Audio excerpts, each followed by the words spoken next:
Bonjour, tout d'abord j'espère que l'été s'est bien passé pour vous.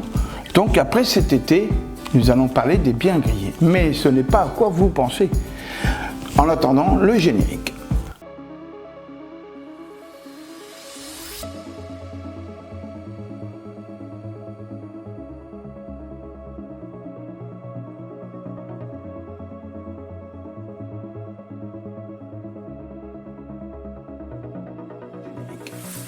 En matière de vente immobilière, il est fréquent que des propriétaires se fassent une idée erronée de la valeur de leurs biens, souvent en raison de leur attachement à leur logement, et oui, l'âme, du fait de leurs besoins financiers et par méconnaissance du marché.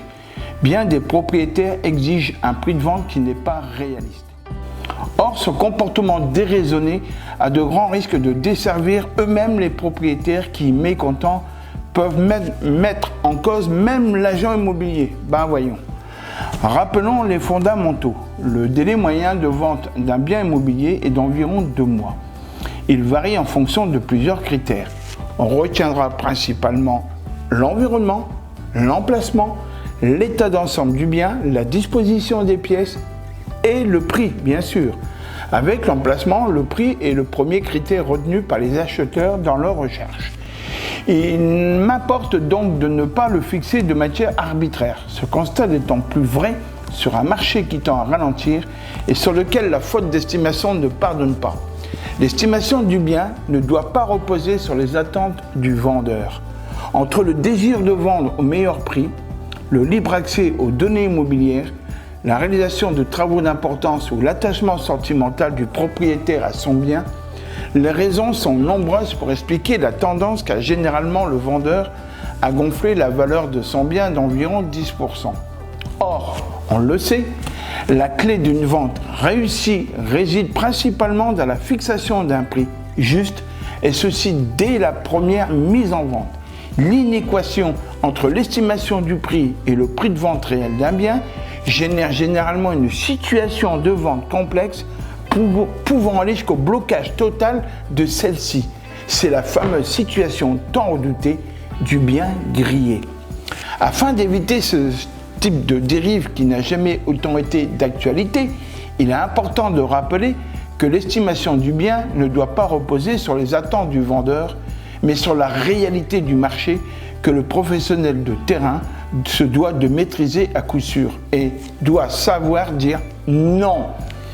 Plutôt déconnecté de cette réalité, le propriétaire a de toute évidence la fâcheuse habitude d'influencer le professionnel vers une augmentation déraisonnée du prix de mise en vente.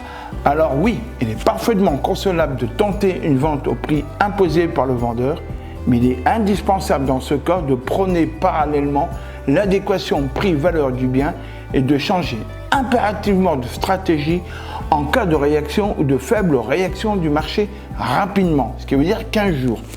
Attention aux biens grillés. Or, lorsqu'un bien est considéré comme grillé, seule une baisse significative du prix peut permettre d'en relancer la vente.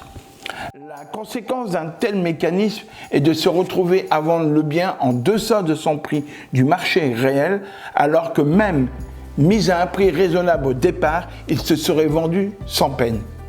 N'oublions pas en outre qu'en telle circonstance, le vendeur est généralement frappé d'amnésie rétrograde et qu'en conclusion, c'est toujours l'agent immobilier qui se retrouve dans le rôle du professionnel inefficace. Voyons, mais véridique. N'oubliez pas qu'un récent arrêt de la Cour de cassation a récemment condamné un agent immobilier pour avoir accepté de mettre en vente un bien au-dessus du marché alors que le vendeur avait mis sa maison en condition suspensive dans un compromis au profit d'un autre vendeur, ce qui a eu des conséquences graves pour ce premier vendeur. La sous-évaluation, quant à elle, comporte également un risque sérieux qu'on a tendance à oublier.